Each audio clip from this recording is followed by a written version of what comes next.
নমস্কার, মানস ভট্টাচার্য বলছি।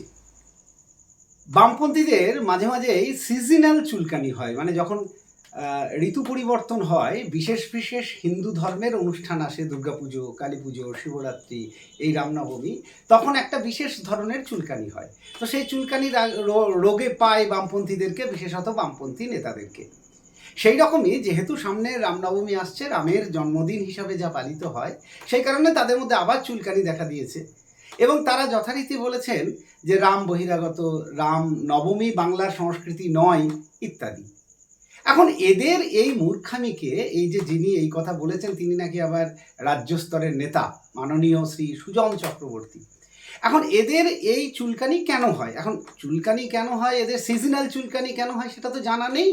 তবে এরা যে মূর্খামির পরিচয় দিচ্ছেন সেটাকে যদি আমাকে গালাগালি করতে হয়, তাহলে এদেরকে বলতে হয় যে সুজন চক্রবর্তী একটি রাম ছাগল। এখন সেখানেও রাম আছে, অথবা তার কথাবার্তাকে যদি ফালতু কথা বলতে হয়, তাহলে প্রাচীন ভারতীয় ভাষায় বলতে হয় যে তিনি একটি রাম ছাগল হিসাবে রাম পেঁয়াজি করেছেন। তো সেখানেও রাম আছে আর কি। মানে এই রাম ছাগলের রাম পেঁয়াজি দেখতে দেখতে আমরা বড় হচ্ছি, শুনছি এখনো এই সময়ে এসেও।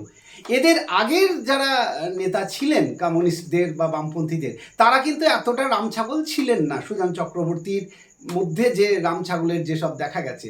যাই হোক, রামনবমী কবের থেকে চলছে, পশ্চিমবঙ্গের সঙ্গে রামের সম্পর্ক কি এর আগে অনেকবার বলেছি, আবার নতুন করে বলতে হচ্ছে। তার কারণ বামপন্থী বা কমিউনিস্টদের এই যে ধারাবাহিক চুলকানি রোগ, এটা বেড়ে গেছে। তো সেই কারণে তথ্য প্রমাণ সহ অন্তত 700, 800, 900 বছরের ইতিহাস দেখানো যায়। আজকে শুধু দেখানো যাক যে রামনবমী বাংলাতে কিভাবে পালিত হতো। রামনবমী বাংলাতে ধুমধাম করে পালিত হতো। সুজনবাবু জানেন না, কারণ সুজনবাবু এখন আর পড়াশোনা করেন না। উনি ভাবেন যে বোধহয় গোটা পশ্চিমবঙ্গটাই এইরকম চলছে, যেরকম কলকাতার কিছু বুদ্ধিজীবীরা ভাবেন যে তারা যেটা বলেন সেটাই বোধহয় বেদবাক্য, সেটাই বোধহয় সত্যি। একেবারেই নয়। রামনবমী চিরকাল বাংলাতে ধুমধামের সঙ্গে পালিত হয়েছে এবং এখন যে রামনবমী পালিত হচ্ছে তার থেকে অনেক বেশি ধুমধামের সঙ্গে পালিত হয়ে আসছে। এই রকম অন্তত 2000 প্রমাণ দেখানো যায়। তো আজ প্রথম দিন এবং রামনবমী পর্যন্ত প্রতিদিন আমি চেষ্টা করব যে এই বাংলার সঙ্গে রামনবমীর যোগ, রামের যোগ কতটা, সেটা দেখানোর।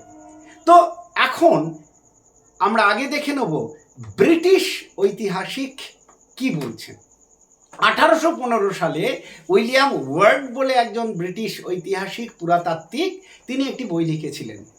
বইটির নাম হচ্ছে literature mythology of the Hindus. বইটি প্রকাশিত হয়েছিল 1815 সালে শ্রীরামপুর মিশনারি প্রেস থেকে। 2টি খণ্ডে বইটি বেরিয়েছিল।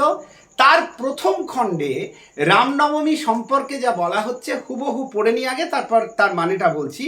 On the 9th of the increase of the moon in Chaitra, on which day Rama was born, অর্থাৎ চৈত্র মাসের নবমী তিথি যেদিন রাম জন্মগ্রহণ করেছিলেন, an annual festival is held when multi days of clay image are ওয়ার্শিপড।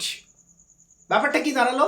তার মানে রামনবমীর দিন গোটা বাংলাতে মাটি দিয়ে রামের মূর্তি তৈরি করা হয় এবং তাকে পুজো করা হয়।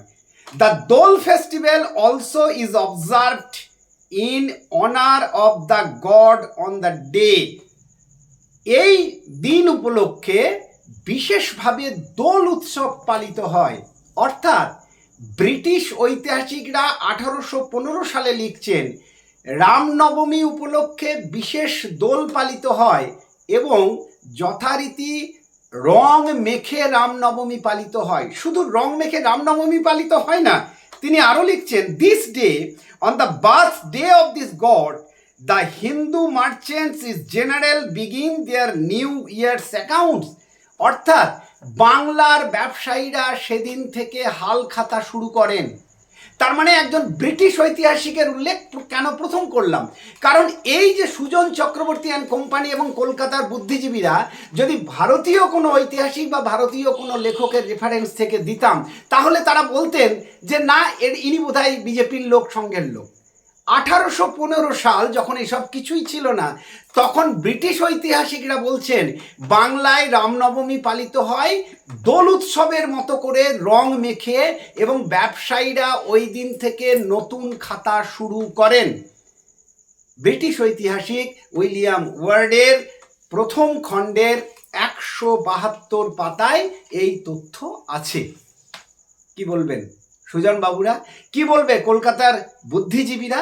তার মানে বাংলাতে রামনবমী কয়েকশো বছর ধরে পালিত হয়ে আসছে, নতুন কোনো সংস্কৃতি নয়। বাংলার প্রতি ধূলিকণায়, প্রতি হাড়ে মজ্জায় রামের সংস্কৃতি জড়িয়ে আছে।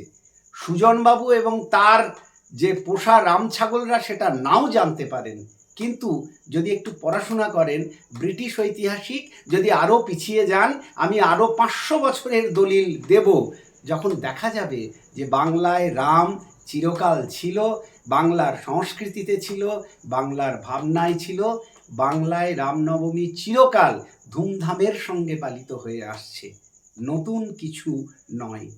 সুজনবাবু একটু পড়াশোনা করুন ইতিহাস নিয়ে, অহেতুক এই ধরনের আলপটকা রাম ছাগলের মতো রাম পেঁয়াজি মার্কা কথাবার্তা বলবেন না।